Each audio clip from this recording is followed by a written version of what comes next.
Oh, that was loud. Oh, handsome. Man of the hour, Kurt Doolittle. How do you do, sir? I do. You're not centered. It's disturbing me. How about that? That's better. Does that, That's better. does that make you happier? If you do it just right, those plant leaves will look like they're wings coming out of your head. That would be even. Yeah, there we go. Feathers. Is it? God, I love you, man. How you doing? Well, I'm in a good mood because I was just listening to. I was going back through a couple of our recent videos looking for something, and we spent a lot of time laughing on this this series of videos. Is that a good thing? I think it's a good thing. Laughter is a good medicine. Yeah. Did you like those little short video clips that I sent you? I really did. They're awesome. That's why I went back and looked at the other ones I said. I try to mark the times and stuff, and I'm pulling quotes out. It's pretty good, man. Getting better at processing the information, I think. I think you are. I mean, just one thing I'll mention, because I said this on Twitter the other day. I actually can remember more people's progress than you think, right? I sort of remember people by their progress, like where they are. And you're really doing. I mean, you have the same problem everyone does. Is the last step is operational language. It's hard, man. It's like fucking hard. Because we don't want to do that. We naturally want to summarize. We don't naturally want to operationalize. And operationalizing, while we can summarize it, sort of lets us think longer, but use fewer words. When you operationalize, you have to actually maintain all this crap in your head while you're doing it. And we're just not, it's like another thing that's counterintuitive. Right, because it's extra processing effort.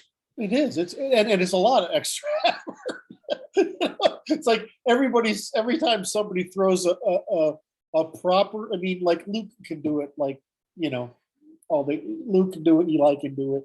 The top guys can do it. Mark obviously. There's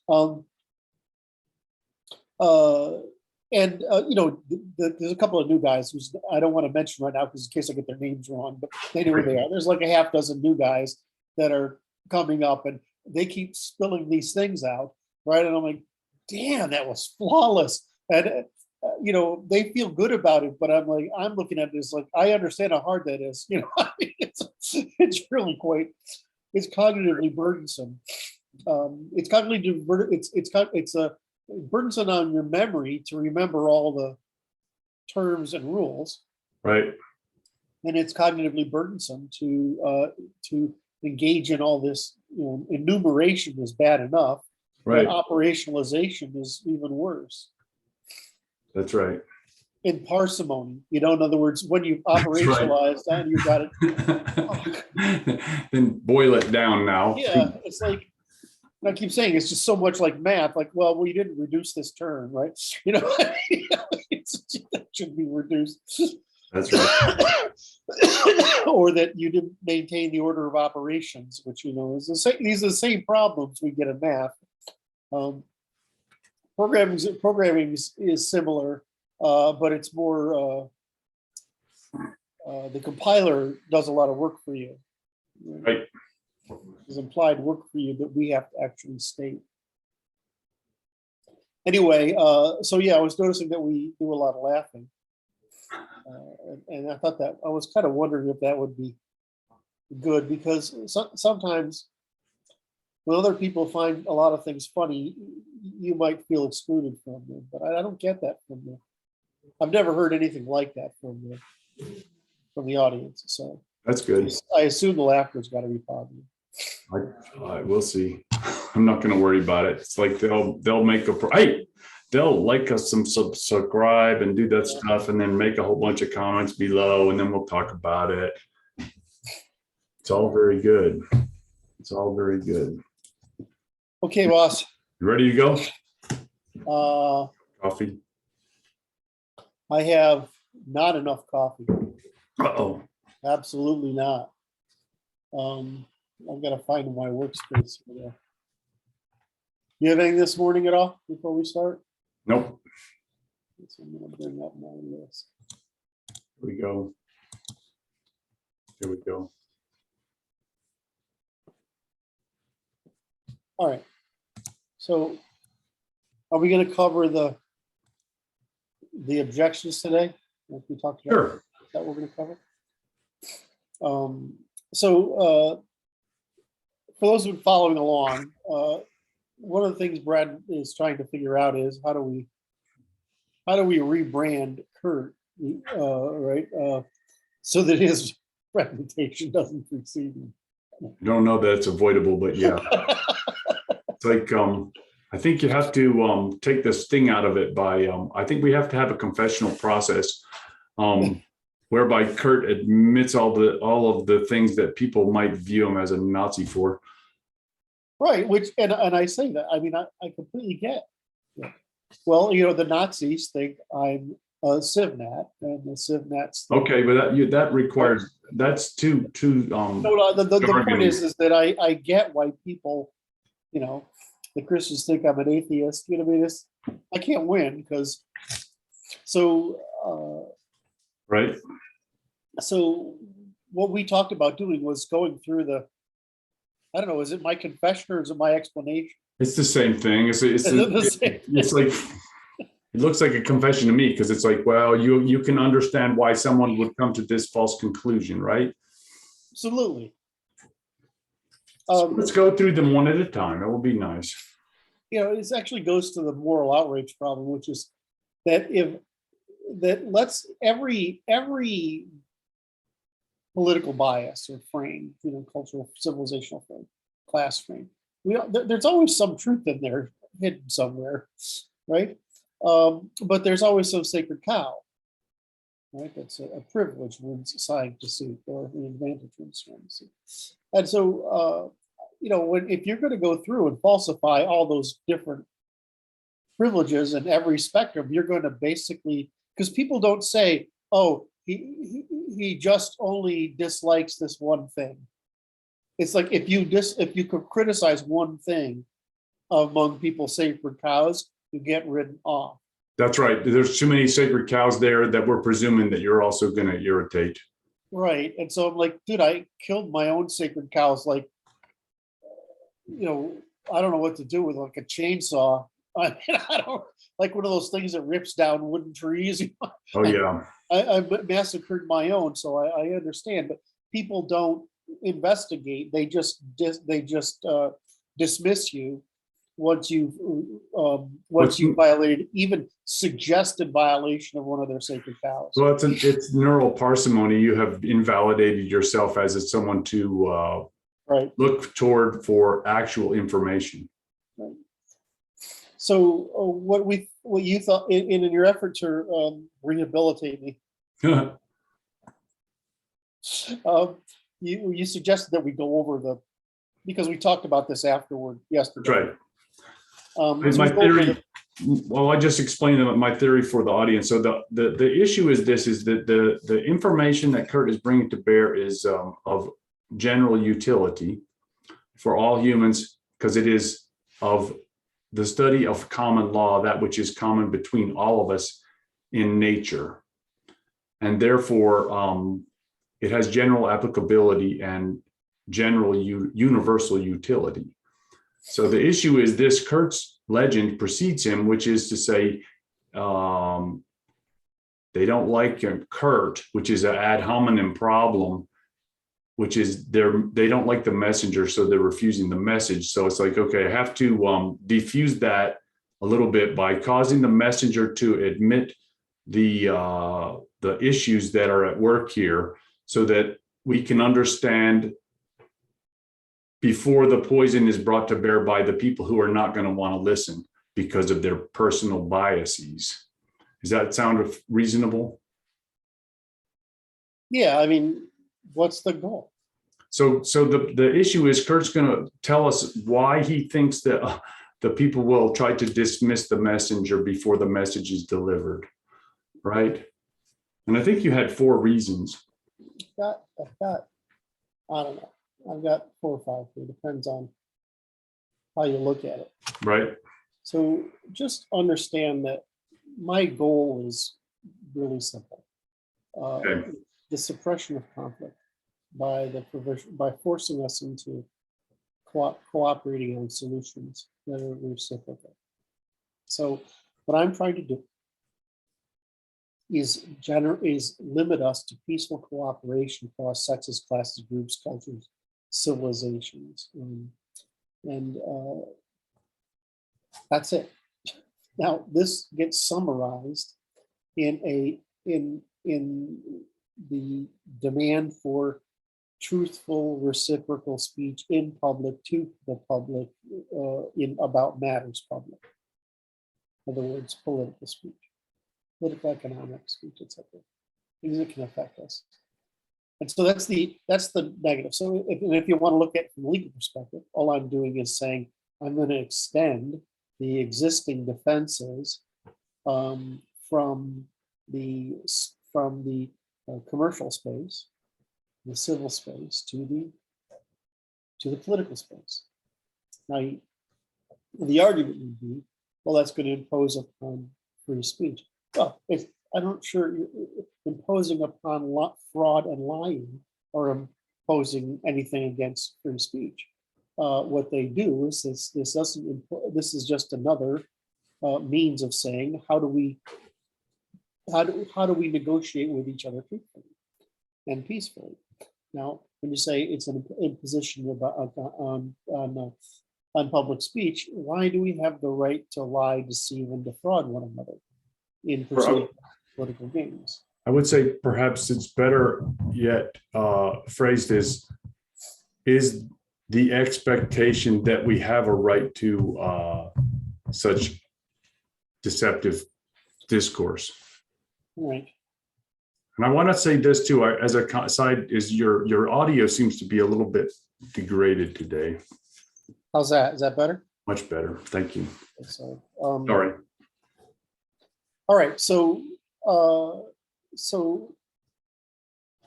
in the simple term, just ending lying to the public and matters public, so that we can all practice our self-determination, what we call freedom, and that we can maintain this thing called democracy, and we can maintain this thing called rule of law, which is far more important than democracy. So what is it that I actually do? I mean, so in history, you have these things called philosophers and scientists and, essayists. What I do is called the science of decidability. Now, there's preference, like I like chocolate and vanilla. Choice is like, well, there's choices A, B, and C.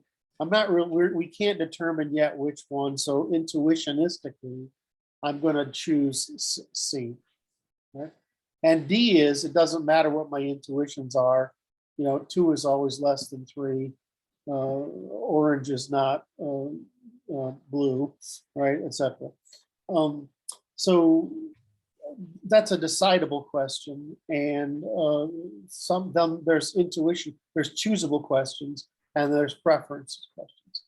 Now, these fall into 3 groups: choosable, preferential, which is preference, it's my preference, right? Choice, which is the good, right? And decidability, which is the true. I think you should just say yes to everything I say. I mean, is that what I do? I was being distracted by the office. So, so we have preference, choice, and decidability. I missed choice. I'm sorry. So you have preference, chocolate, vanilla ice cream, choice, the good, right? Okay. And the decidability. So it's preference, intuition, right? Is that excuse me. So choice is an intuitive function. Right. Well, choices relies on intuition. They both rely. Decidability doesn't rely on intuition. In other words, the information necessary to make a decision is sufficient here. Unavoidable fact. Right. Okay. And there's a spectrum of decidability.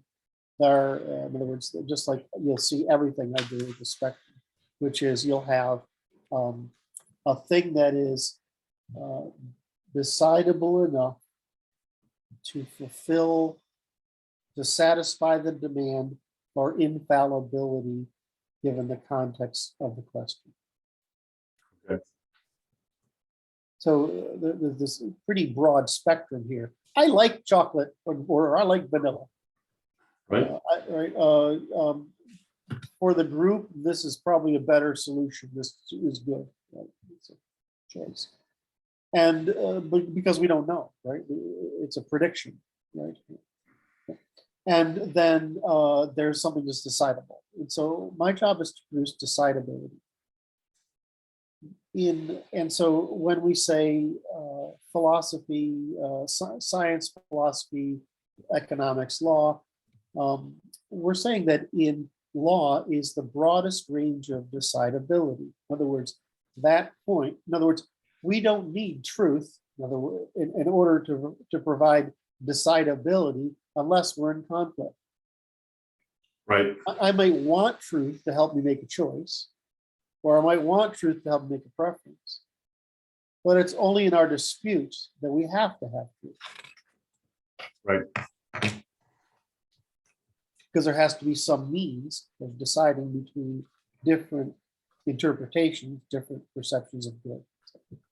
So decidability, in other words, that which is true provides decidability that is sufficient to fulfill the demand for infallibility in the question, in the topic in question. So let's talk about this demand for infallibility as to disambiguate that for the audience a little bit, please.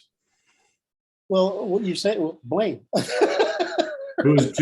Who's responsible? Right, exactly. So if I choose vanilla and chocolate, it turns out I feel like chocolate today. Right? I ordered vanilla because I thought I'd feel like vanilla, and I ordered chocolate. Well, who's to blame? It's not the waitress, buddy. Right. It's, if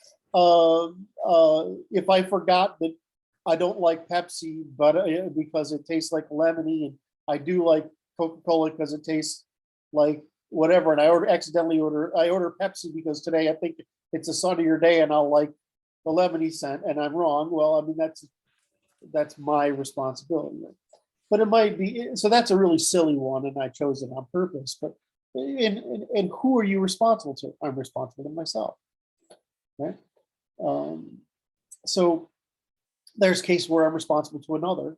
There's where I'm others. They're responsible to a great number of people, and the severity that it increases. Right. I mean, the severity of consequences can increase with the number and degree in which we're affected. So is it sufficient enough for me to choose? Is it sufficient enough that we will choose it? Is it sufficient enough that people won't blame me if it goes wrong, right? Is it sufficient enough that people won't punish me if it goes wrong? And so what we're talking about is liability. Right.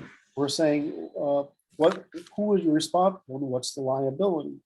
So the demand for truth increases. No. Right, with the degree of liability.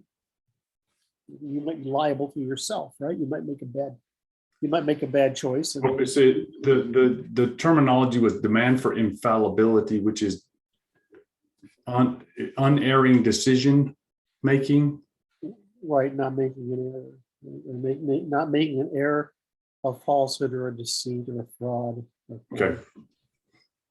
So you'll notice that that's a via-negativa expression of truth. Right. It doesn't say, oh, there's true. It says true is testimony. In other words, what I can warrant you, that's sufficient to meet the demands for infallibility given the context in question. So important though is that's negativa. The second part of negativa is that while we might have different preferences, we very rarely have different the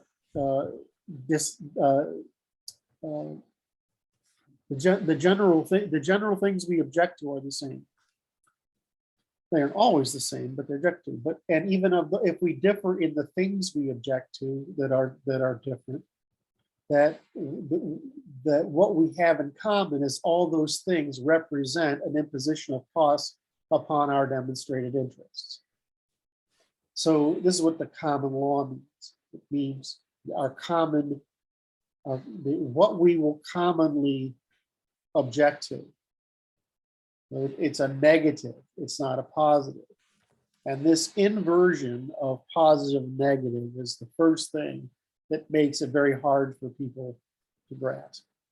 Is that a small community can agree, a heterogeneous community can mostly agree, but international law is via-negativa, natural law, for a reason, natural law of reciprocity, according to the terms I just laid out for the demand for infallibility.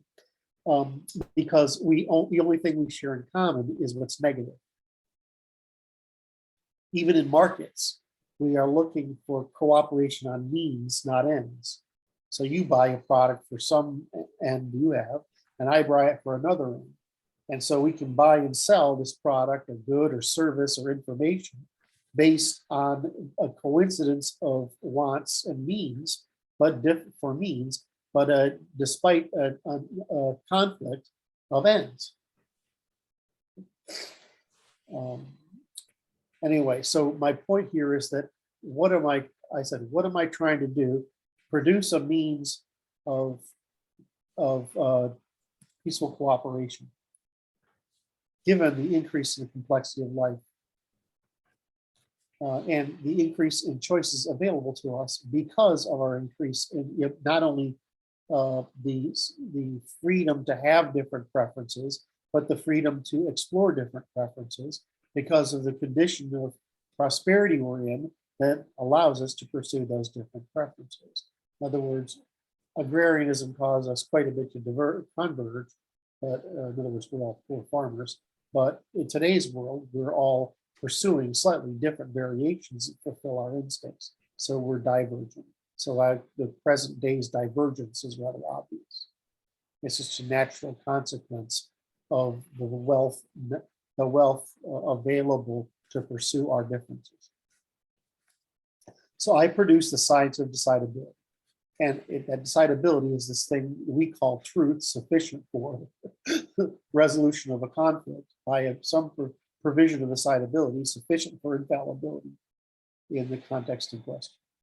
Right now, so what's a science mean, right, versus a logic? Right? So a science is the art, craft, or technology or discipline of producing observables that we can testify to in incremental pursuit of first principles, where those first principles are accumulate at a given layer of abstraction. And what I mean by that is physics, chemistry, biology, species, ecologies, etc. Right? So I mean this at the general hierarchy. So there's no point in while there's a relationship between hydrogen and carbon and what you want for lunch.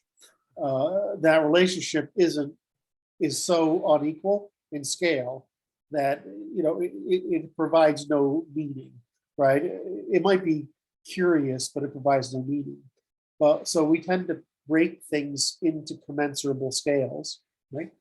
Because those scales consist of stable relations, in other words, states, that we can operate on at that scale. So we have this few things at the scale of chemistry can be operated on using the same means, producing a consistent output by the same measurement. So a paradigm, right? Chemistry is a good example because chemistry is actually complete. A paradigm is a logic of constant relations at a specific scale that allows us to do computation. Computation at that scale. That scale. And I'm so at a level of abstraction is a scale. Correct. We could also call it a field. Yeah, well, I mean, that's what we do. We break things into fields by their system of measurement. Okay. Their system of measurement tends to be at the same scale of whatever operations allow transformations. Yeah. It doesn't, right? So if we're in physics, we're studying what transformations can be made at that scale in line. And, Right. and the reason is we're trying to discover the first principles that determine what transformations can be made. So I'm trying to clarify for the audience so that we're all operating with the same understanding here, which is science is an operational language that breaks human potential experience and No, you're too far off already. Science is a discipline or a set of disciplines that produce observables, in other words, measurements, that can be the sum total of which incrementally discover the first principles at that scale. Once we're done with developing the first principles at that scale, we now have a logic, right? A logic. We have a paradigm consisting of names, nouns and verbs,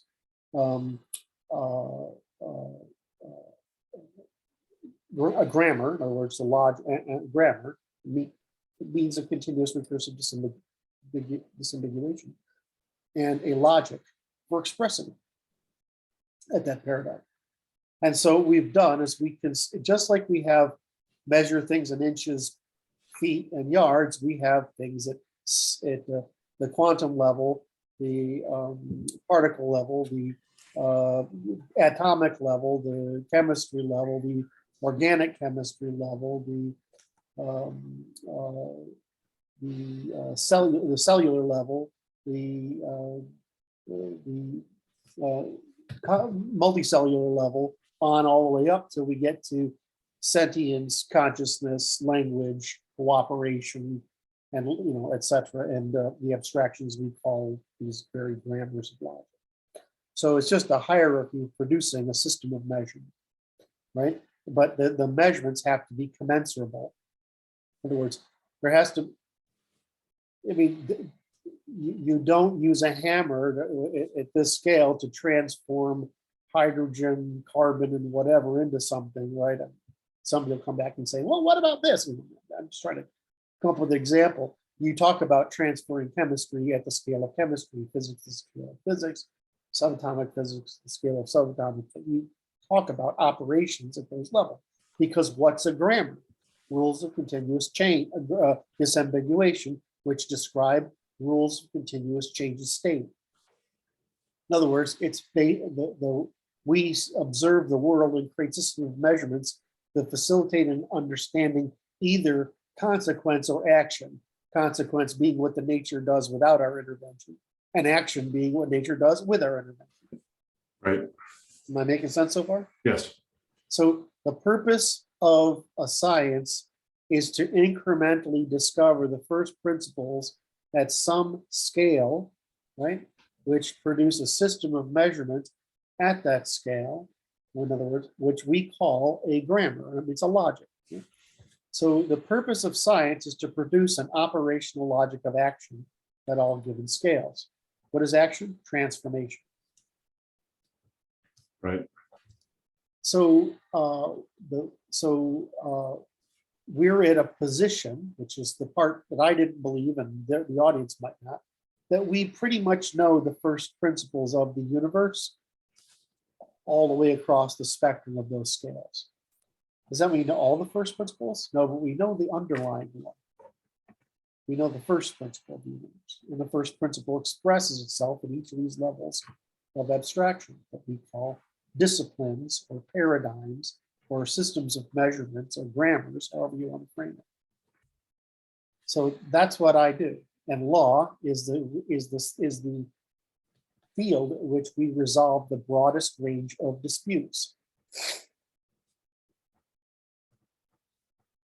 Right. All right. So that's what I do. I produce a couple of outputs, right? A methodology, right, which is how to produce this. It's called continuous recursive disambiguation. It shouldn't be difficult to understand that, because fundamentally that's the first principle of the universe. So I'm applying the first principle of the universe to describe the first principles of the universe. Produce a method. This method produces a set of first principles. Those first principles produce methods of decidability. Those across all the disciplines. Those first principles include that discipline we call the law, which is the resolution of our disputes. And so I have applied this logic of the first principles to the resolution of disputes in our law. In other words, there's a science that produces a logic that I've applied to the law. And in doing so, created what we would call, what we have been seeking, which is called the natural law of cooperation, or that we break down as the natural law. And this natural law is equivalent in soft sciences, that in the behavioral sciences, as the physics is the physical sciences, in the sense that you can diverge from formal laws logic, you can diverge from the physical laws, you can diverge from the behavioral laws, and you can diverge from evolutionary laws. There's only that many sets of laws of the universe, the 3, before, during, and after, and the logic with which we describe it. So you can diverge from those laws if you want, but you can pretend gravity doesn't exist, but when you fall, you will hurt yourself, right? If you diverge from the natural law in politics, fine, you will pay the price for diverging from that natural law of cooperation, which we're experiencing today, this conflict. Yes. Right? So, you can diverge from the evolutionary laws, which most people are very unhappy about us even discussing, but you will pay the price of diverging from those laws. So that's what I do, is I produce the science of decidability, and I apply the science of decidability to the discipline that we decide most of our conflicts, which we call the law, but it's really ethics, politics, ethics, economics, politics, and law. And social organization, right? In a most general sense. Yes. So it's the science of social, this via-negativa science of social organization that says what we may not do that violates the law, but anything that does not violate the law is either amoral, which meaning it doesn't affect anybody positively or negatively, or moral, which affects people only positively. So it's excluding the immoral. Okay, now this is a perfect segue to go why everybody hates Kurt. Great. I'm sorry I had to create that introduction, but it's like, what is this Doolittle guy doing, and why is it a science, and what, and what I just explained is relatively complicated. I mean, it isn't to us because we work with it all the time. But if you want to know what is a science, what is a logic, what is a paradigm, and what is a grammar, well, we just covered it. And what's decidability, and what's truth mean, and we just made all those terms scientific. We didn't make them philosophical or ideological. Those are scientific terms, period, end of story, right? And just like you can, and that's the point. Now, when you say, what do people hate me for? All right. I got to tell you good reasons. Wait, you're good. Okay. You can. No, I can understand why, right? Because we've got 1, 2, 3, 4, 5, 6 reasons. 6 reasons. Six reasons you can not like that animus was generated by somebody against the person Kurt Doolittle. I have built a reputation that was necessary consequence of the means by which I conduct investigation. So we asked yesterday is, if you're in the academy, how free are you? I'm outside the academy, how free am I? Right. And so why would you go in the academy? Why would you not go in the academy? You go in the academy because you can deal with taboos, and inside the academy, you can't deal with taboos. Yet what's behind every taboo? So here's how I look at it. we've known for a very long time that the problem with the soft sciences is self-reporting.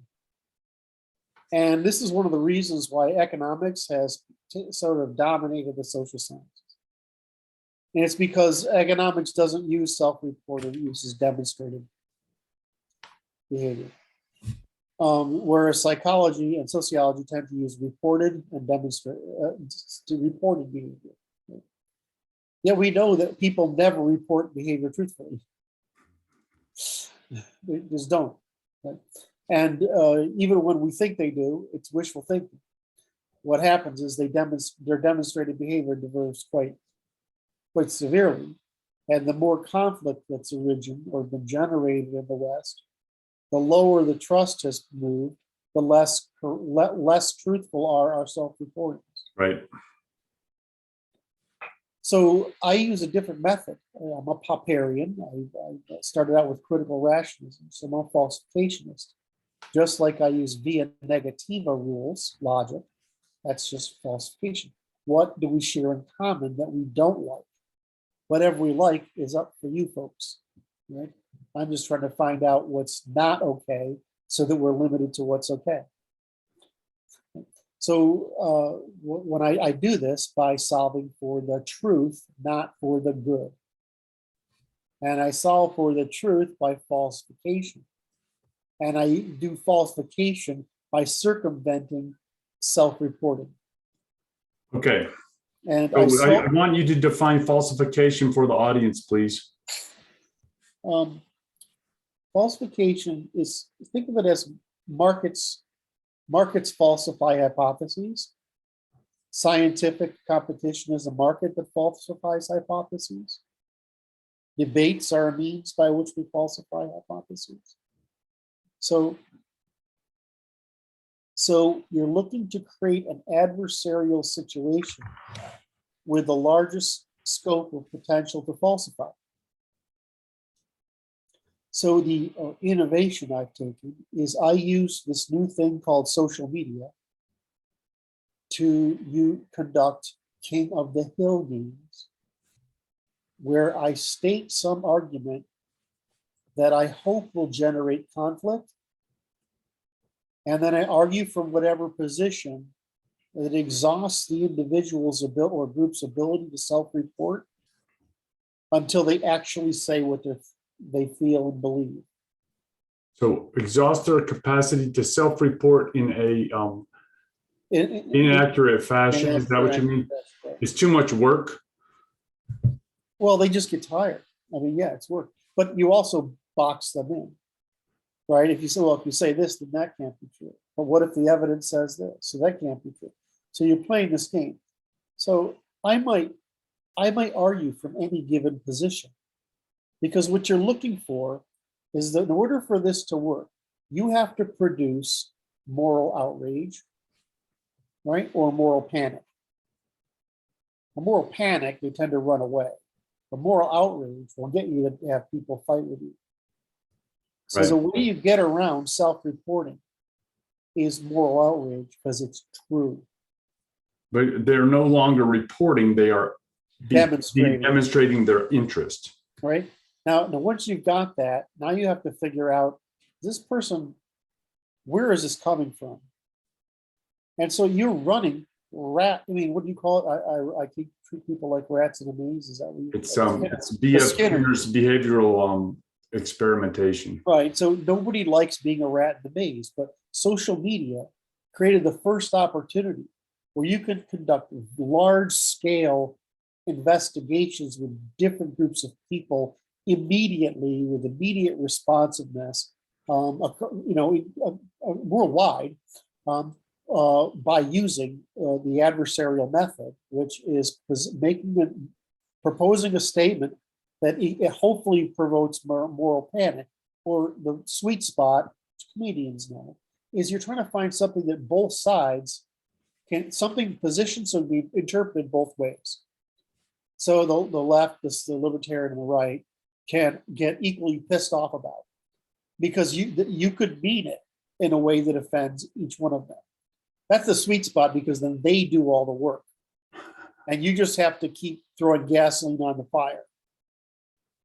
So what I've been called is a prosecutor, but more convenient call it an a-hole. But I function as a prosecutor in a courtroom, not a researcher in a college class. And I do that because people, once morally outraged or encouraged to moral panic, they will defend that instinct as long as they can do it. They can't stand it. So what you're getting at is you're trying to get at what do all these people who express outrage on this topic share in common? Because that's what we share in common. We can diverge on what we want, and that doesn't matter, right? What we like, what we think is good. But where we're common and what gives us insight is into what we dislike, which is the origin of the word common law, right? What we commonly disapprove of. So the method I use, which is to agitate the heck out of the rats using King of the Hill games, which is funny because, when I run a King of the Hill game, I put myself on the king. I say, come get me, right? But it doesn't have anything to do with whether I believe the position or not. I'm trying to understand why you believe that. Right? This is a common source of misapprehension of your particular viewpoint, I think.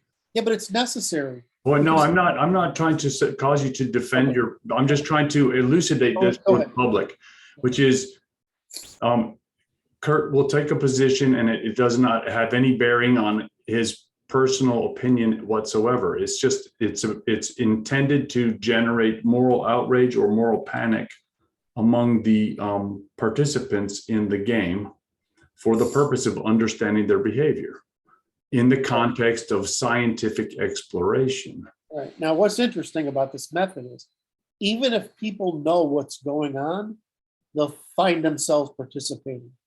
They are inexplicably drawn to it. You just can't help yourself, right? At least the kind of person who demonstrates a strong enough bias to demonstrate the bias feels compelled. So it's just funny how over time I realized this person knows what I'm doing. He can't stop himself, or she can't stop herself, because if that topic is meaningful for you, it's provoking pure animal instinct, which is or intuition. I mean, we don't distinguish between them, I think. No, we don't really. Not much. Okay.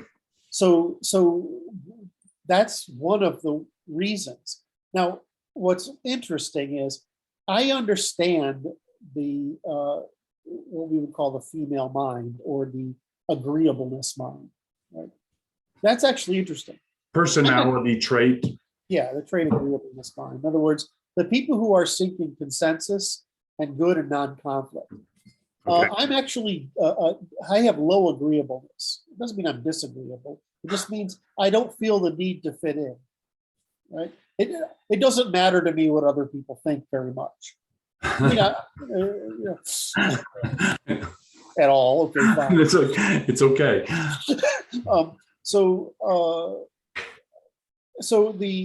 And that's what all disagreeable means. You don't conform to the consensus. You don't put truth over face, whereas the agreeables put face over truth. Right? I mean, this is just it.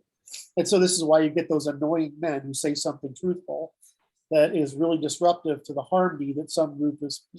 The difference is he's trying to do it in a small group, which is trying to produce harmony, not truth. Right? Whereas in politics, we're trying to produce truth despite harmony. Right? I mean, so he's saying it in the wrong condition. But I mean, that just explains what happens. These guys can't help themselves, right? I mean, Uncle Bob always says the painful negative truth, right? This is it's just genetics talking. So anyway, so what this agitates, in other words, I'm knowingly experimenting on people, even if people know that I'm doing it, they can't help themselves.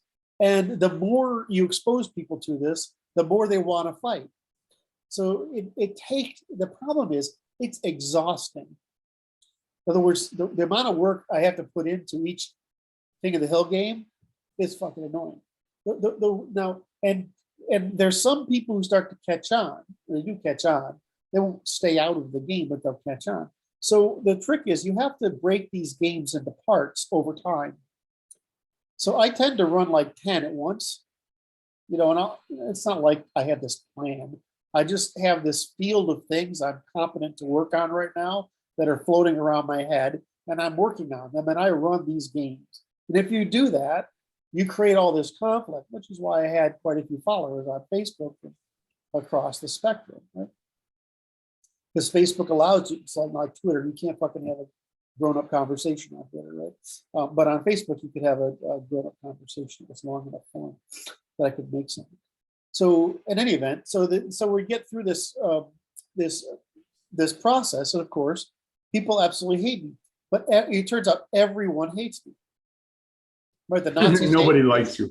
It's because everybody, I have to prosecute everybody.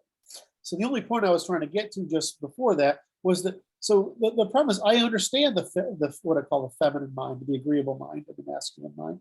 The problem is when I have to falsify myself when I start talking about other disagreeables. Does that make sense? I have to work doubly hard because I understand my own intuitions as a disagreeable. So I spend more time working on the Christian fundamentalists and the Nazis and the ethno-nationalists. I'm trying to figure out what is fucking wrong with you people. That's great. I want to think about it. I'm sure they don't like it when I say that. I know what's wrong with the agreeable people. It's really simple, right? They have a very narrow set of criteria for developing preferences. Conservatives don't. We have the full spectrum, so it's just harder for us to find a solution. So we break into different specializations depending on whatever we become interested in. So it ends up with this a really annoying factor that I make everyone hate me equally. I don't know about that. Nazis hate me the most. I think that it's an interesting function because there are going to be the people who are going to avoid you so as to avoid moral panic or moral outrage. Correct. By reputation. Right. Based upon experimentation that has no bearing upon you actually in a personal sense because it was done in the interest of the accumulation of knowledge for the development of the science which we have been discussing previously. Right, and the way I flip it back is, it's what I do is harder, way harder, and more time consuming than the previous methodologies.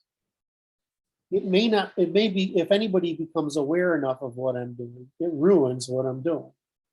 And I suspect that over time, enough people understand how to do this process, that it will eliminate the social media and the web as a vehicle for doing it. So I sort of have early mover advantage because I've sort of understand how to provoke via-negativas.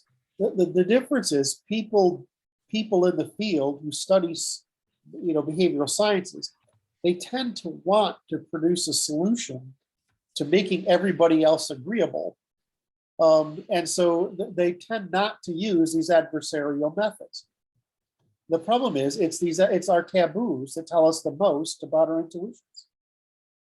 That's right. So they're limiting their the solving for a personality trait that is not in all people.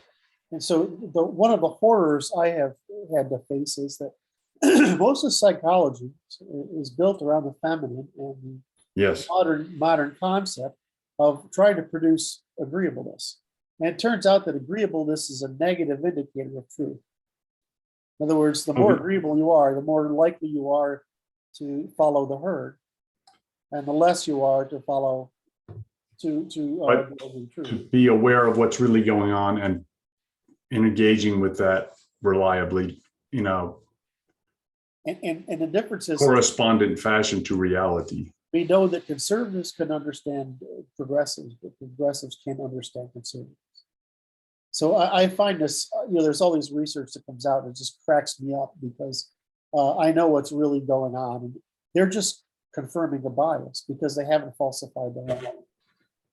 So the difference between what everybody else does and what I do is we do exhaustive falsification through continuous recursive disambiguation to the point of the discovery of first principles that are consistent and coherent from the first principle upward across all disciplines. In other words, this is a fully falsificationary logic, falsification logic of false operational logic of every single discipline. So you'll find us saying, well, math isn't right for this reason. The reason physics has gone south is this mistake, right? You'll find us seeing all this in all these disciplines. You know, the one I just mentioned is a common one in psychology, is that agreeableness isn't necessarily a good thing. Mindfulness is. In other words, they're solving for the wrong problem, right? And so you see this when people try to solve for the presumed good, rather than solve for what's true, and then from truth try to develop what is not bad, and of not bad, try to advocate for the opportunities. Again, just like the method I use is more work, just like the scope of the method I've used more work, the ability to produce a field of opportunities is more work. So when I say the reason most people can't get to where I've gotten is you can't do what I do in a university setting because you need to put out information all along. Where I spent 30 years on this already. You just can't do it. So when I look at other guys, I'm like, well, you just are, you know, I mean, we mentioned some other, I look at other thinkers, well, yeah. You're wrong on this axis, you're biased on this axis, you're wrong on, you know, and you see what's happening is we have this whole field of guys, just like me, you know, they're in the different fields. And there's not too many really, but there's a whole field of people that are like 30% to 50% right, and the rest is wrong. Because they try to solve for good quickly instead of solve for true. And then from true, finding out what was falsifying, you know, producing a field of possibilities, and then falsifying the negatives, in other words, eliminating the negatives, leading a set of possible possibilities. So what you see in most of it is you want to indoctrinate people into some belief, a religion. You want to coerce people into thinking like you think or feeling like you feel. But we've explained why that can't happen. It would be bad if it happened. It's the same thing as we don't want people to be agreeable. We want them to be mindful. Except we've built a whole industry for people to try to be agreeable. It seems like it filters out the people who are not agreeable. Well, but that's it. But I mean, there's and it turns out that. Oh. Frozen, that's so bad.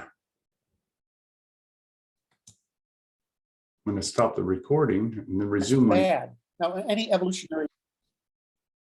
Okay, we lost some bits there, Kurt.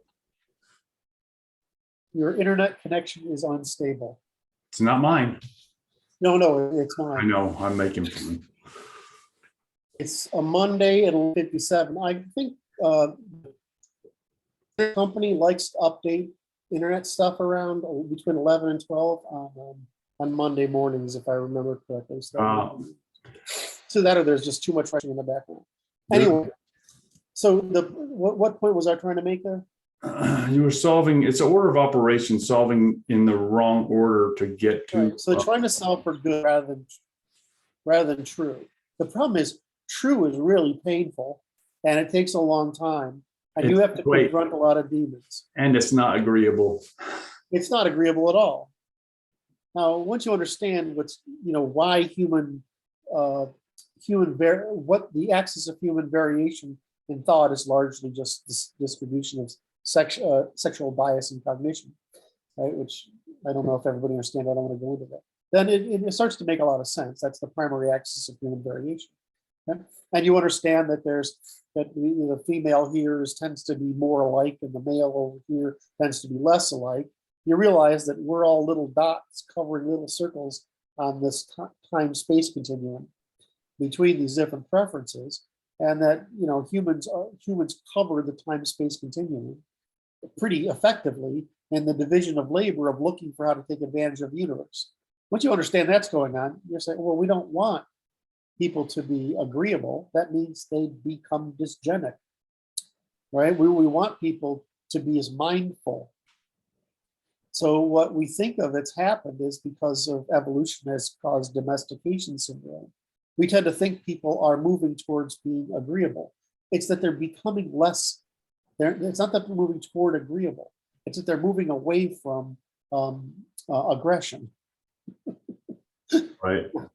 You can move away from aggression whether you're agreeable or disagreeable. In other words, you have a desire to conform or a desire to define limits.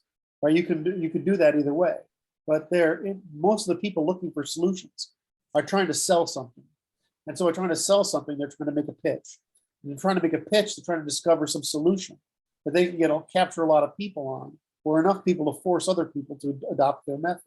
Well, this is just absolutely horrible evolutionary process. It's a horrible epistemic process, as well as a horrible evolutionary process. Oh, okay. Now, but we're deviating from what subject I'm trying to get us on, which is why do people not like Kurt? Is there other elements that we need to incorporate into our understanding here? Are you trying to get me back on track or something? I'm sorry, Kurt. I apologize for. You're not sorry. Wait. Well, I'm just saying that so that you'll be more agreeable with me. And you already knew that. Anyway, so there's three basic things we've covered. What is the goal? What am I doing? And what's this methodology? And in this methodology, why does it agitate people? Because nobody likes being a rat in a maze, and nobody likes having their cherished their sacred cows, yeah. And nobody likes having their taboos exposed, and nobody likes being put in a position where they have to admit these things. Well, it's like the instigator of moral outrage and moral panic cannot be looked well upon by the recipient. Right. So now that we get the basis of it, then there's the findings. Okay, right? the findings. Wait. Those are are these the three basic elements? Those are the three methods, right? Three methodological problems. Before, during, and after. How about that? Right. I mean, it's like, what's the problem? What am I trying to accomplish? What I do, and here's the methodology. Continuous recursive disambiguation through adversarial falsification, producing the first principles across the spectrum of all human knowledge and experience. Thank you. Okay, it produces a fully consistent, coherent, and correspondence operational logic of falsification. But a logical falsification is just that. It tells you only what's false and irreciprocal. It doesn't tell you what you must do. What you want to do is up to you guys, right? That's what markets are for. Okay, so we're to the findings. Now we're to findings. So the first one is, it's always fun. Which order do I talk about offensive things in? Right? I mean, it's like it's so many choices. 1, 2, 3, 4, 5. Right? The first one is comparative civilization. Now, one of the things people do is not only do they focus on their own discipline, which is completely useless, is they don't. In other words, they've never. One of the things you find in people is once they've mastered 3 disciplines, they all of a sudden become adults. It's like once mothers have like 5 children, they can't afford not to be adults, right? I mean, it's just like, that's how I think about the world, is that I find all these really good people and they're in some sheltered discipline that the university system prevents them from cross-pollinating. And you realize, well, you just don't know how this works. Right? So what I do is I use comparative civilization in everything. If I just like, I'm going to falsify anything you tell me a taboo, I do the same thing at the civilizational level. What are the first principles of every civilization? Yes, I've done that. Yes, we've enumerated. That's the first principle, because civilization is just the highest organizing principle of any group, right? So obviously we start out with physics, we all work our way up to civilization. We covered the end. So one of the findings is that there are only 3 basic weapons of human influence and coercion, which produces a choice of 3 different institutions. And it turns out that that these three different institutions, which we'll roughly call religion, when we think of common law or commercial law and the state, these tend to be the three organizations, institutions, and some variation combination. It turns out that there's a dependence, a path dependence to which one of those institutions you develop first. The first will be the strongest and the stickiest. The second will be less so, and the third will be weak or either fail. Right? So you learn through these things. Well, it turns out that Westerners are like the Sony Betamax, VHS, right? Other guys came up with Betamax first, right? And Betamax seemed to work for them. But it turns out that VHS actually is better. Now, it's not better by the theory you thought were better. It's better by the demonstrated better. So what happened is that in broad terms, the Middle East developed religion first. Africa never developed coherence. It's getting there now, and I love the not picking it up. The Middle East got religion first, and the East Asia and China got state first, and the West got law first. Now it turns out that if you want to be anchored in something, it's not religion. It's okay to be state, but if you anchor yourself in natural law cooperation, it turns out to be the highest, the most innovative, adaptive, and evolutionary system available. So it produces the most adaptive velocity. And because of that adaptive velocity, it produces the most prosperity. So what happened is there's a reason why the West produced 98% of stuff that matters. And despite being on the edge of the Bronze Age and the youngest civilization. Now, I'm rapidly condensing a great. Yeah, I know. I want to clarify for the audience a little bit here, which is Kurt's discussion of his study of civilizations in this scientific perspective is within the context of evolution, which he's described of as adaptive velocity. Right. Because that's fundamentally this problem of any civilization is to produce trust, in other words, which via-negativa is the incremental suppression of falsehood, reciprocity, and violence. Right. So the purpose of any civilization is to incrementally suppress that. So which civilizational order adapts most quickly to the increase in the suppression of reciprocity? Well, if you talk about religion is the slowest, of course, not having a civilization means you don't. Religion is the slowest, and somewhat it's regressive because it tends to be resistant to adaptation. The state can catch up, but otherwise falls behind because it becomes stagnant. And the commercial sector, or what we call it the law, common law, adapts most quickly because the minute a finding is rendered in court, it's now law.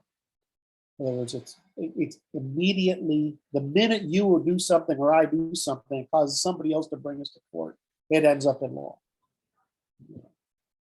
And nobody has to approve it.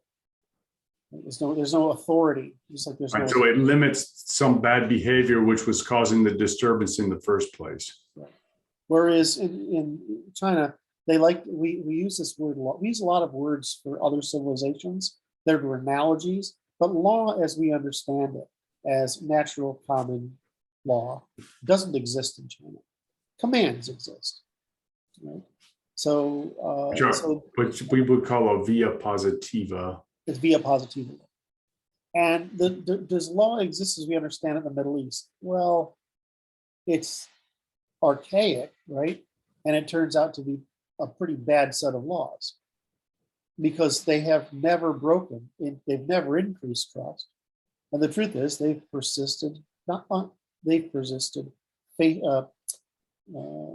facelessness. In other words, it's Western truth before face, Eastern face before truth, and Middle Eastern facelessness. In other words, in the Middle East, it's respectable to steal, to cheat, to bargain, to take advantage of every single opportunity.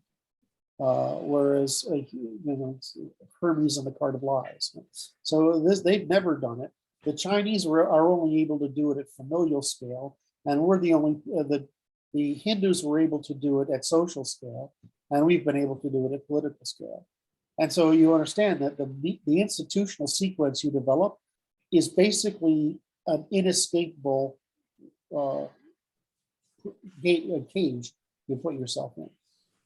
And so the hard part is getting any group to produce enough economic velocity with enough rule of law to produce enough trust, right, to be able to drag itself out of ignorance, superstition, poverty, disease, whatever. I want to recontextualize this discourse back to why everybody hates Kurt, because you have just gored the ox that is cultural relativism. Yeah, there is no cultural relativism.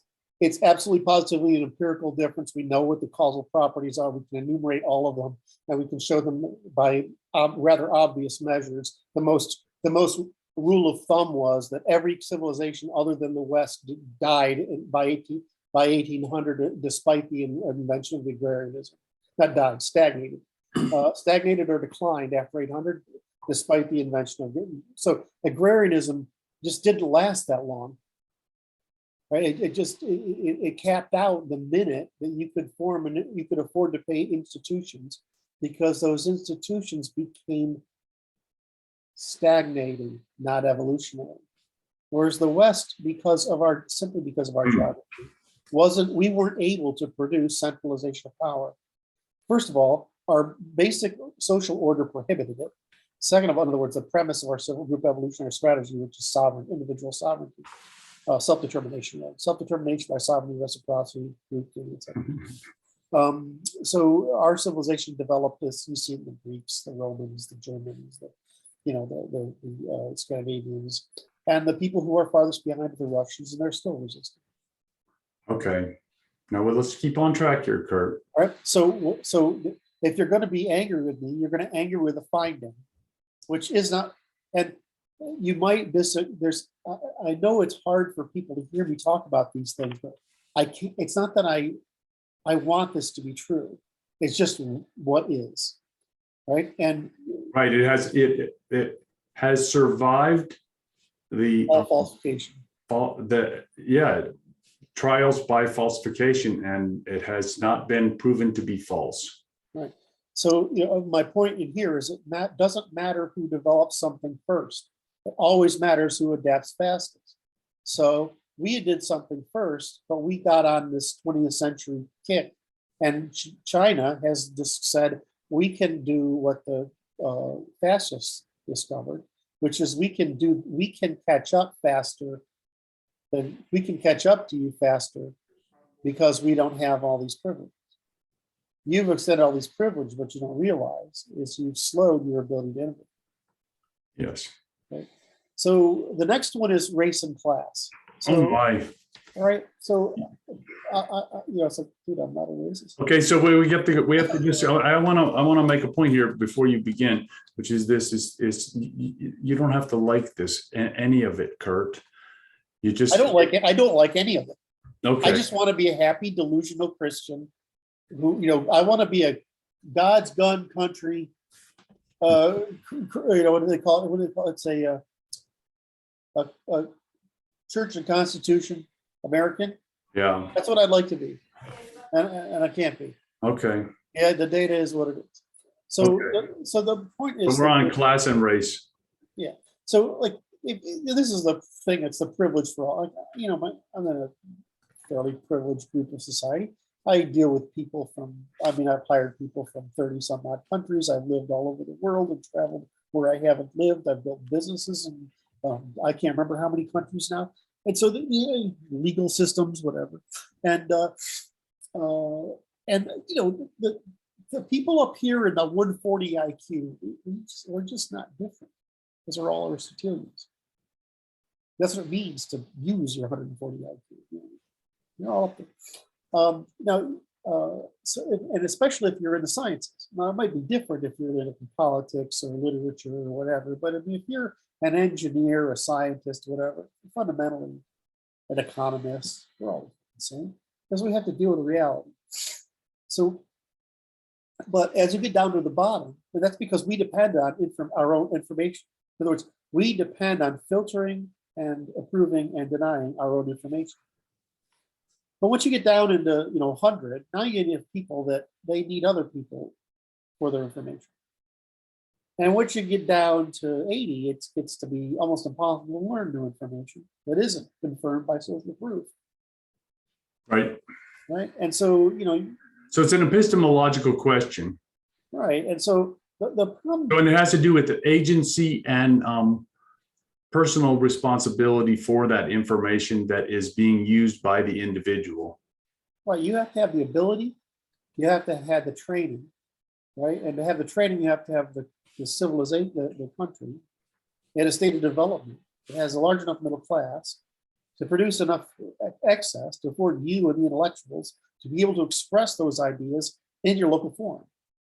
Now, the problem is, as you move down this hierarchy, people learn, I mean, that's all intelligence means, it's the rate of neural activity. Let's say that again, please, more slowly for the audience. IQ means is the rate of neural adaptation. All right, it's if you want to measure the undersea cables for friction, it's our neurons work by the same mathematics. That's it. Obvious. Right. Thank And you. so, I mean, some of us have better cabling than others, and that's really all it comes down to now. It's an accident. It's just an accident. So that brings us to the real questions.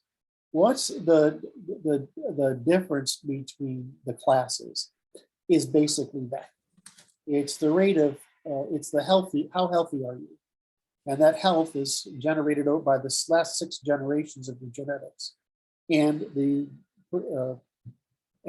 natal infant and early development phases of the life, right? Yes. And so it's a bit of a Yahtzee game, How so?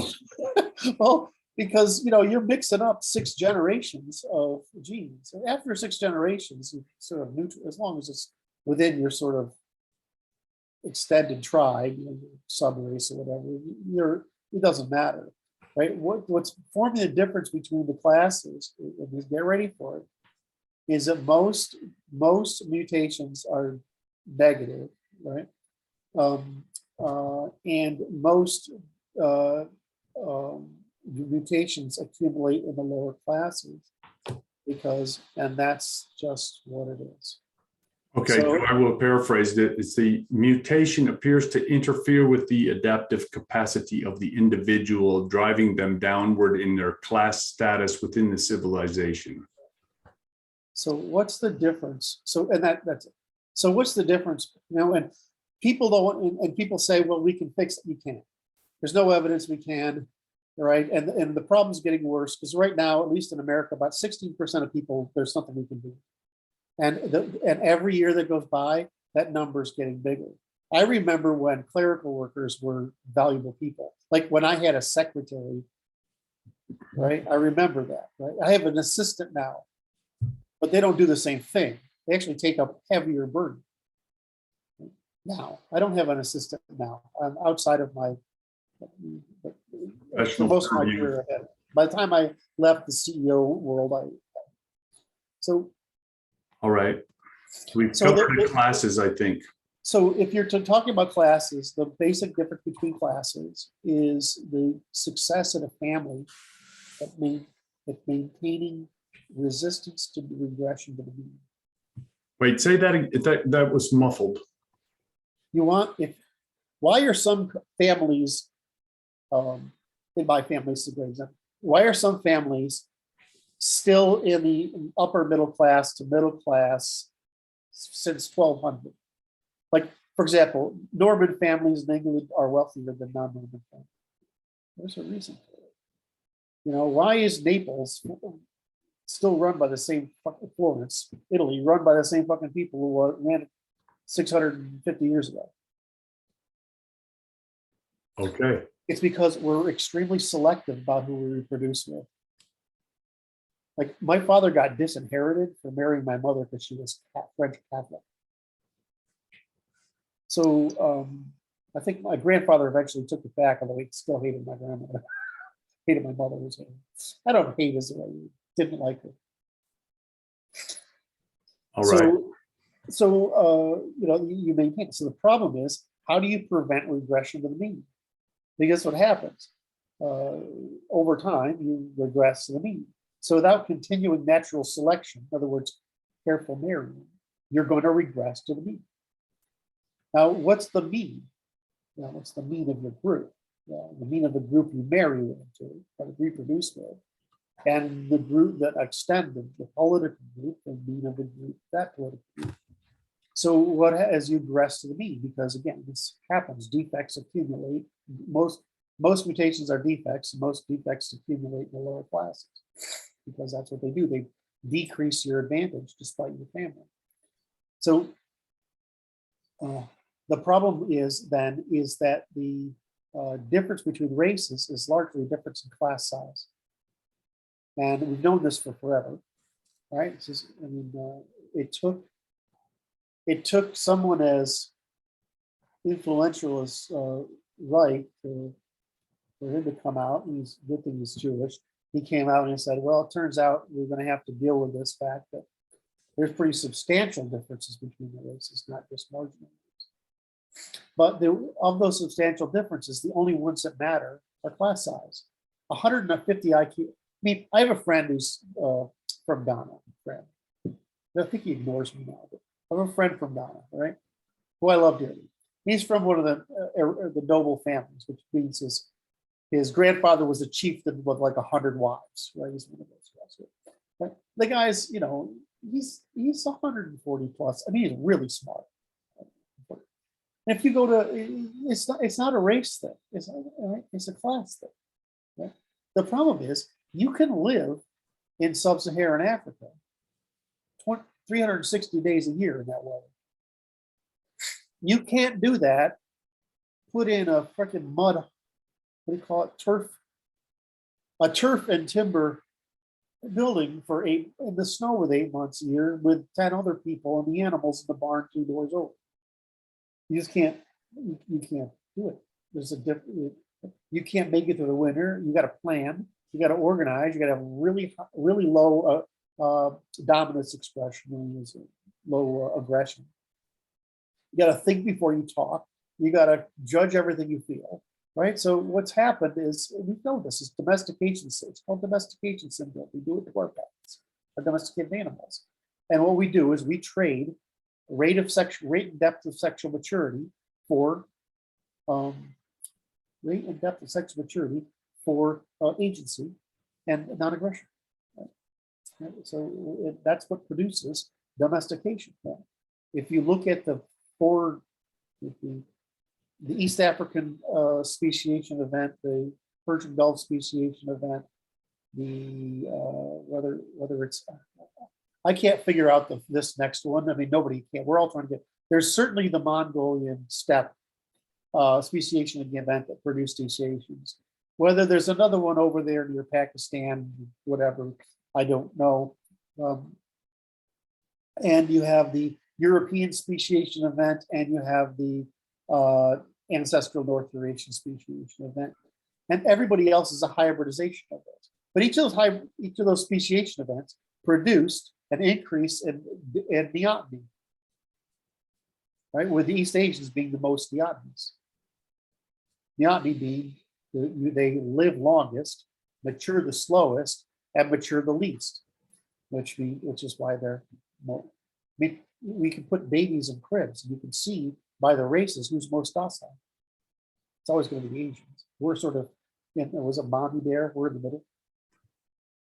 There you go. So the issue is this. I'm trying to stick to why people don't like Kurt. Well, because is that my point is that race differences are real. They're just not meaningful. In other words, I know, but the issue is that people will be. They may become confused because you're there to discuss this forbidden subject. Well, let me let's get to the reason why, right? Because it goes to the next one. The reason is that, what did I just say? in other words, it doesn't matter because at the same class, right? In other words, 140, 130, 120, 150, not right down to 100. We're all the same. The problem is some groups, I mean, Africans are, I mean, they're a very small percentage of their number is above 100. I mean, the real danger spot's about 90, right? So anything below that. But I mean, you get some of the Africans, they have a huge amount of their population down below there. You get into the Middle Easterners, I mean, it's a huge amount of their populations down there. You know, you get up into it's not until you get into the East Asians or the Europeans that number gets high enough that it doesn't have a huge majority underclass. Right? Okay. And so the problem is that we had the weather, basically the climate and our agrarianism killing off anybody who could make it, and they didn't, right? And so they have way larger populations down here. And of course, East Asians are amazingly successful reproducers. But and so you have these the Middle Eastern and the Africans and basically anybody in a warm climate, right, has a bigger population at the bottom. But what generates demand for norms? The rate at which you evolve, the depth at which you evolve. When is your sexual maturity happening? How much aggression and how much agency? So I mean, it's like my argument is always that, I mean, my kid is you know, a typical blonde, white, you know, a Scandinavian white kid, right? Yeah. Right. Well, you know, he's product of my family, right? But so he's got quite a bit of agency, but you don't want to get aggressive with him because you didn't want to when he was young. He just take care of you. He never initiate, but he won't tolerate.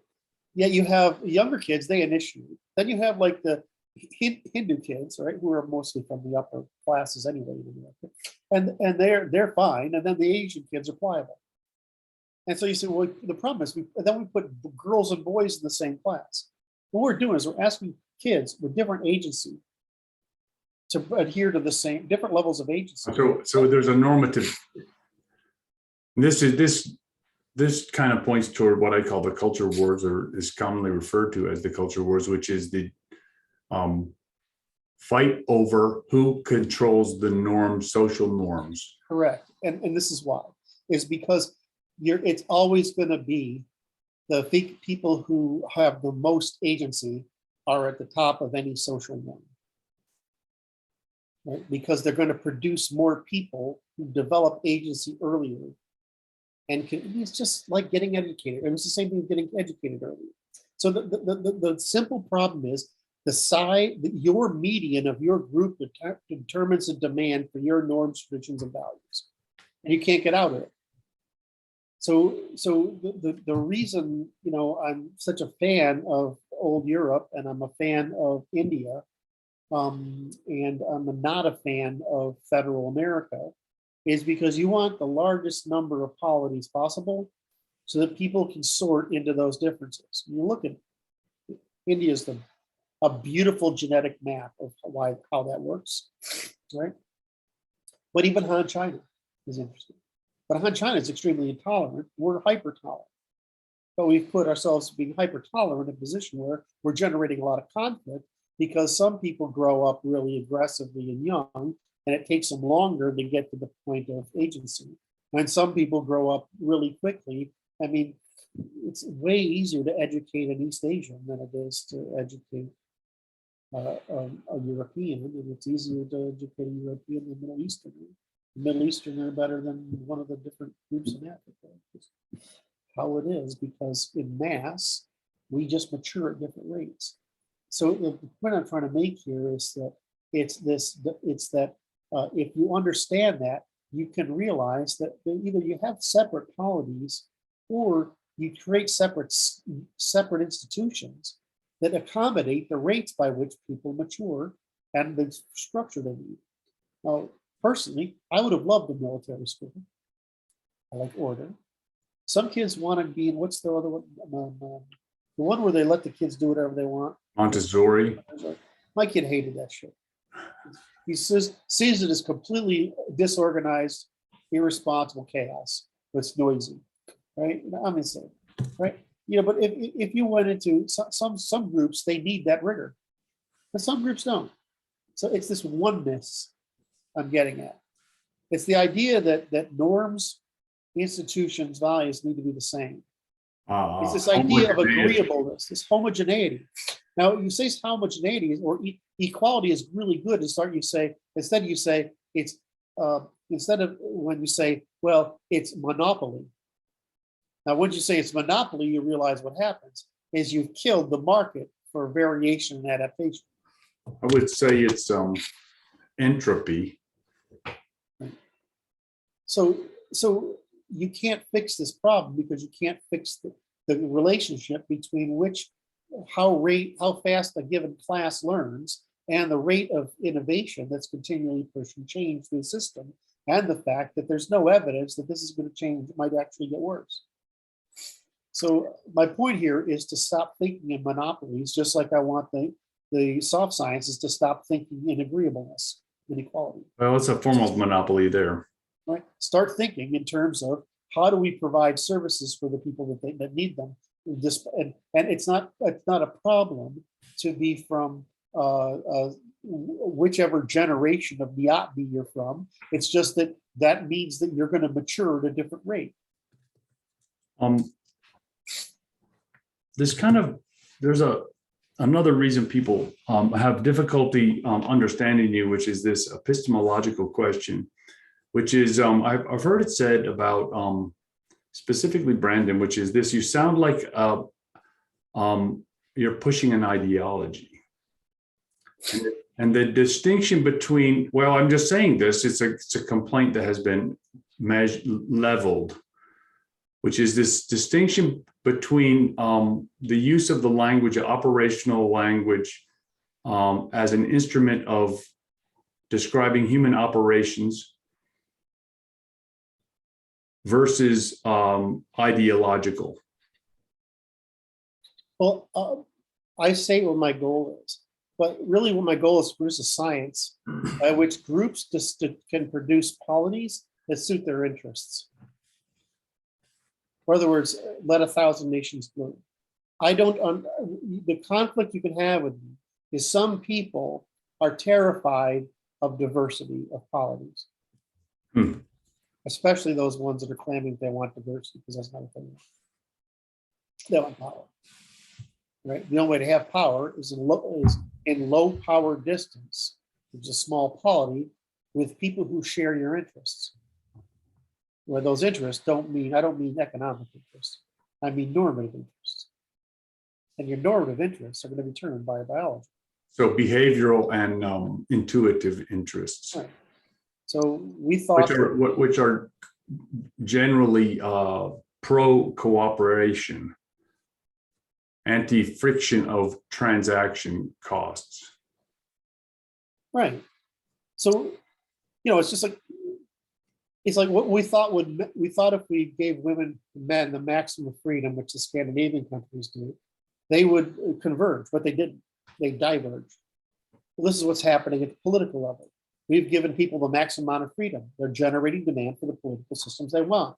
What's happening is that we're trying to artificially presume this America, which was designed to be 50 states specifically because we had French states and German states and Dutch states and English states, and we had different groups between them. We had a Scots-Irish agrarian South and a New England Protestant Puritan Northeast, and these German center, and we had these different wants, and we were just pursuing them. Well, the Civil War sort of killed that, and then the post-war desire to bring about revolution, bring the Marxist revolution here as a race and identity revolution. Well, that's sort of created this false demand for equality through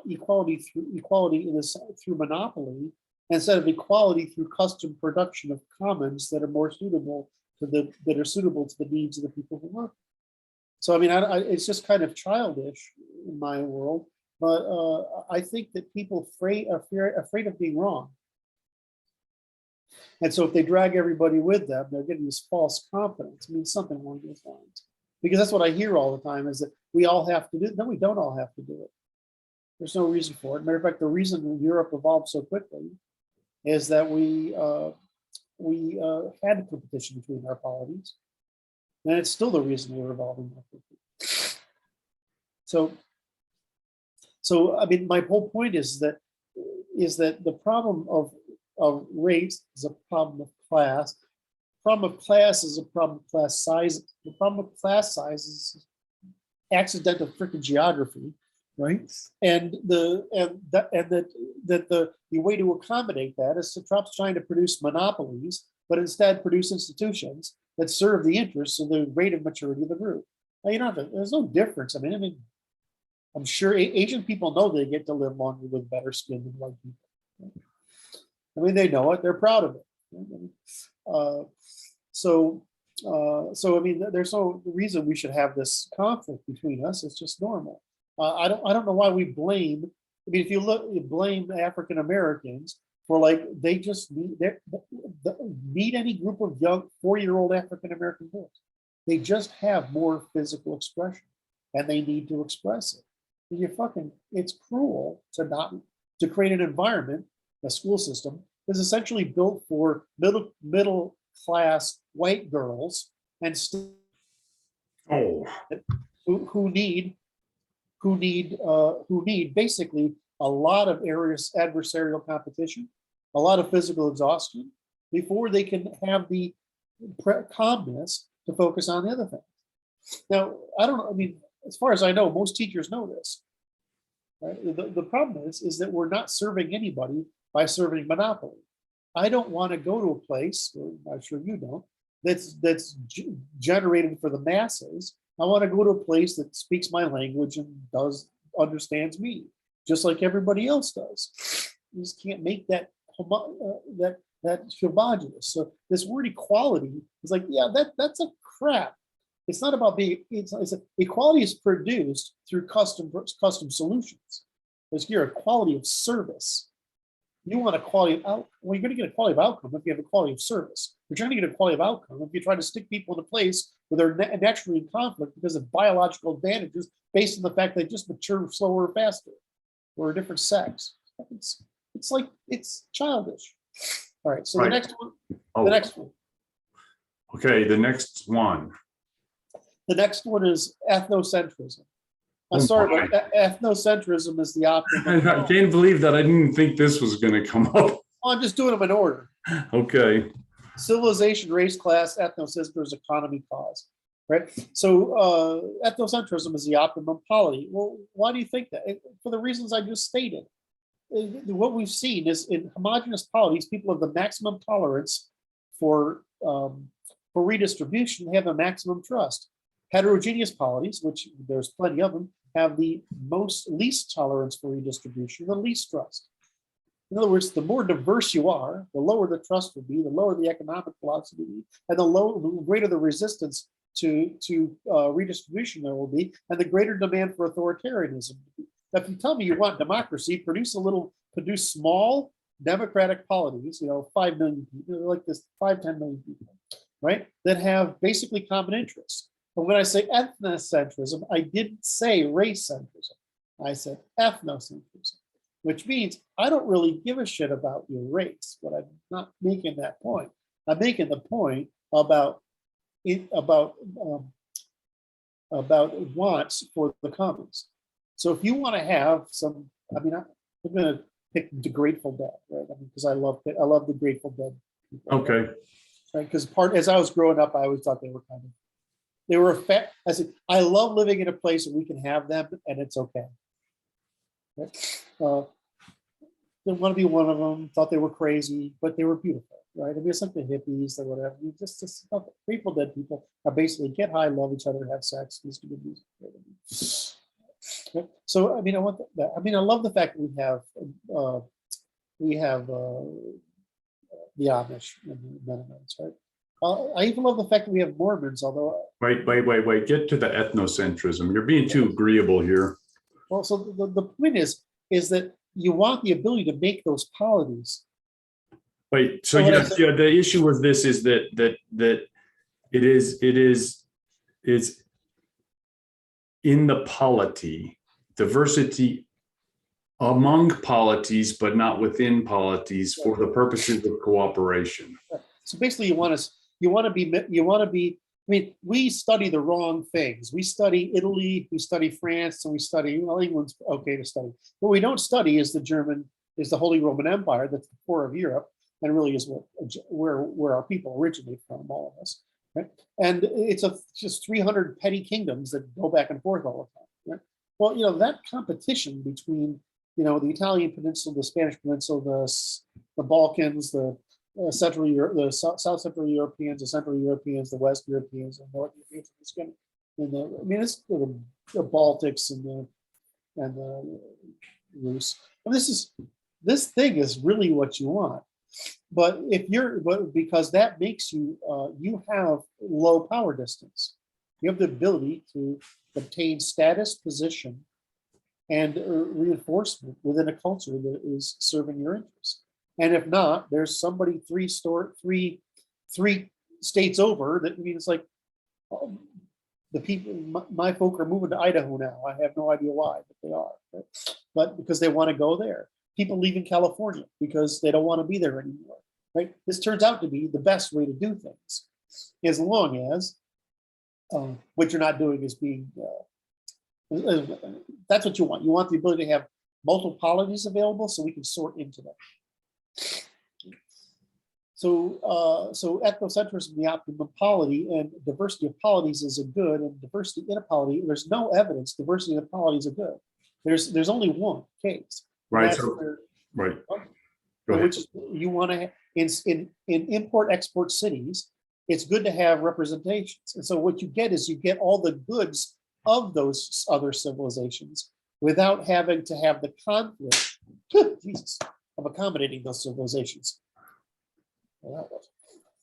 Anyway, so that's another reason people might find you to be onerous as a character, as a message. Right. So so far the methodology is really punitive. A comparative civilization is painful. Race and class are painful. Ethnocentrism painful. What's not painful is mixed economy, right? Which is that it turns out that the Chinese are not communists, they're fascists, which means they're ethnocentric. Right? And they're ethnocentric and they're elitist. Well, the Germans and Italians were ethnocentric, and they weren't elitist. They were sort of middle class bias, grew up in middle class bias, and so they were trying to take care of their own, and they were trying to limit the use of the state. Well, I mean, it turns out that we're doing it wrong, and they were doing it right, which is this outsourcing of all our assets to the world. I mean, the destruction of our middle and working labor classes. This is right. And so the second thing is that they did an even better job. Is the way we funded our government funded our corporations was indirectly.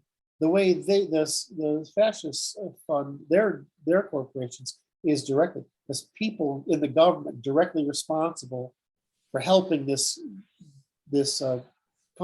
companies, core industries, we call strategic industries, maintain competitive advantage. Okay, well, those are good for your country. Now, the West, the America got into this rather twisted habit in the post-war period because we had to buy everybody on the universe, the whole world, into helping us fight the Soviets by giving them access to our market because we're the only market left standing. But that period is gone. Right. So a mixed economy. So can I go to? I want to do my last one. Last one. What's that? Okay, this is the offensive one. Oh, whoa! Really? You said the best for last. Well, I mean, it's just in order, right? Okay. So what happened is that we've had 50,000 years to domesticate man and to incorporate that in our law, right? So you have what happened is that the primary axis of variation between humans is the male-female spectrum, and I'll go through this whatever. But I mean, basically, there's empathizing brain and systematizing brain, and it's a division of temporal labor, and you can't get away from this. That doesn't mean there aren't males with largely female biases. There are women with largely male biases, but you do get a relatively even distribution, which you see in the curves. The primary difference is that men will vote more empirically, and women will vote more collectively, and that's it. Right? So you see it in every scale. There's no way of getting out of it. There's no evasion of it, period. So the point here is that's the primary, and I have quite a bit of knowledge about sex differences, cognition, doesn't matter. That's primarily. So the difference, though, is that males and females demonstrate antisocial and anti-political behavior differently. So antisocial, criminal, antisocial, and anti-political behavior differently. So essentially, men and women conduct warfare, whether it's interpersonal, intersocial, or differently. And wait, conduct antisocial behavior. Right. Is that fair, accurate description of what we're talking about? Correct. Well, The exhibition of antisocial behavior. and we have good documentation of the differences in male and female antisocial behavior. Okay. Male behavior tends to be physical and violence and crime, and women tend to practice do it socially, which is social. So males may be physical super predators, but females are social super predators. Okay. We don't think of it that way.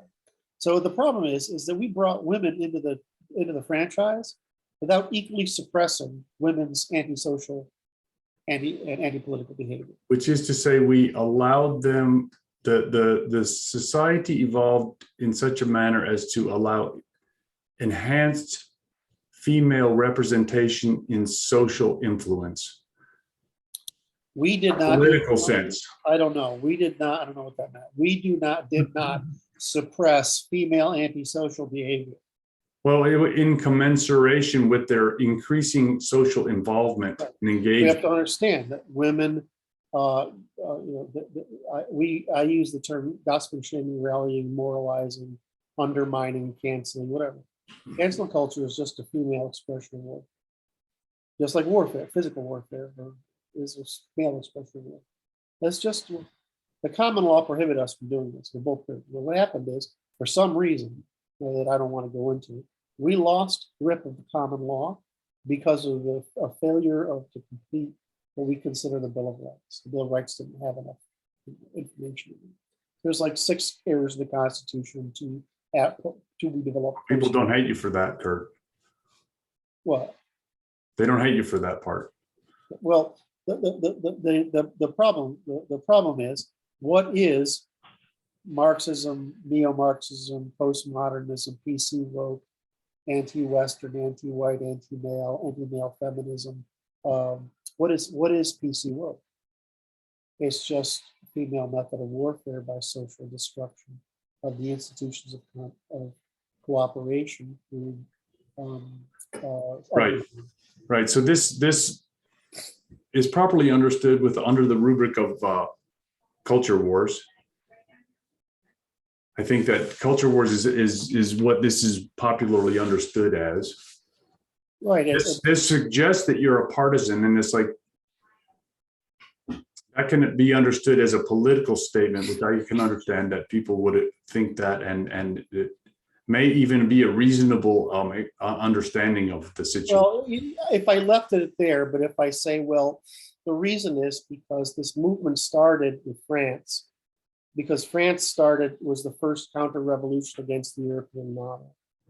And then Germany had their revolution against the European model, right? So French moralism, German philosophical idealism,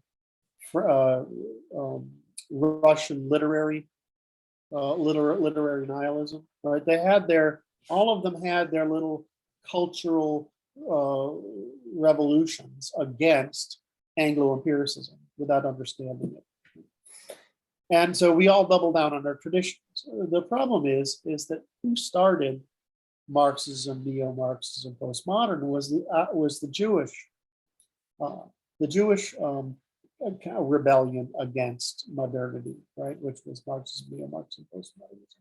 And so almost all of these authors are Jewish, as is most of the pseudosciences come out in the sciences. So the reason I get in trouble is because I say the causal origin of those elites did not come from our own women.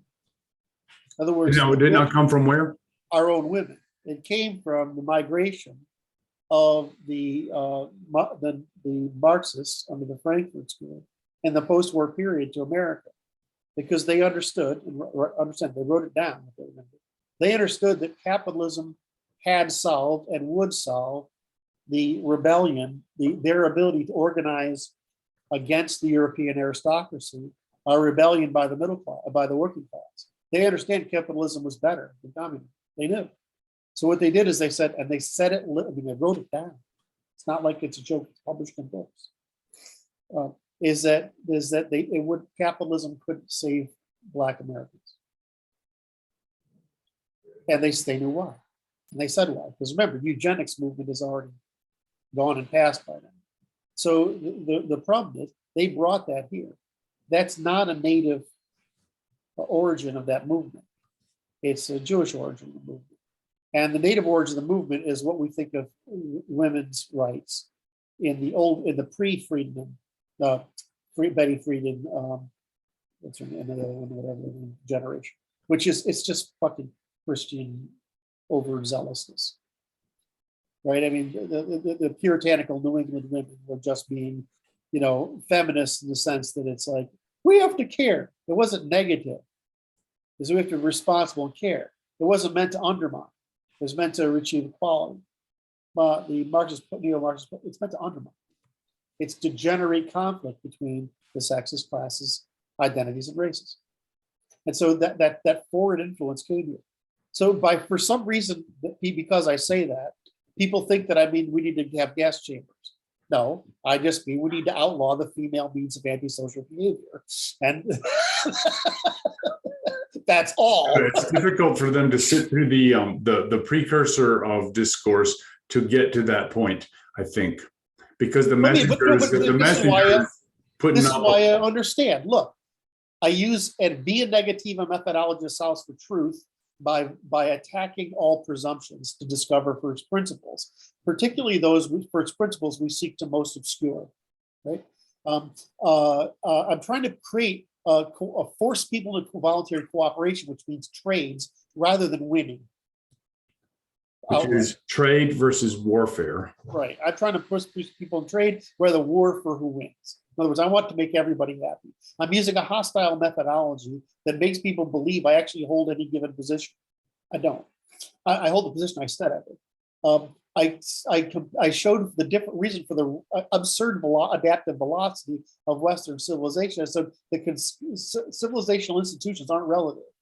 That race and class is just an accident of fucking history, right? But it's really not race, it's class, right? And I don't know why that's controversial, because every single scientist I know says we don't have a race problem, we have a class problem. And the reason we have a class problem is because we have a really serious economic problem. And it's, right?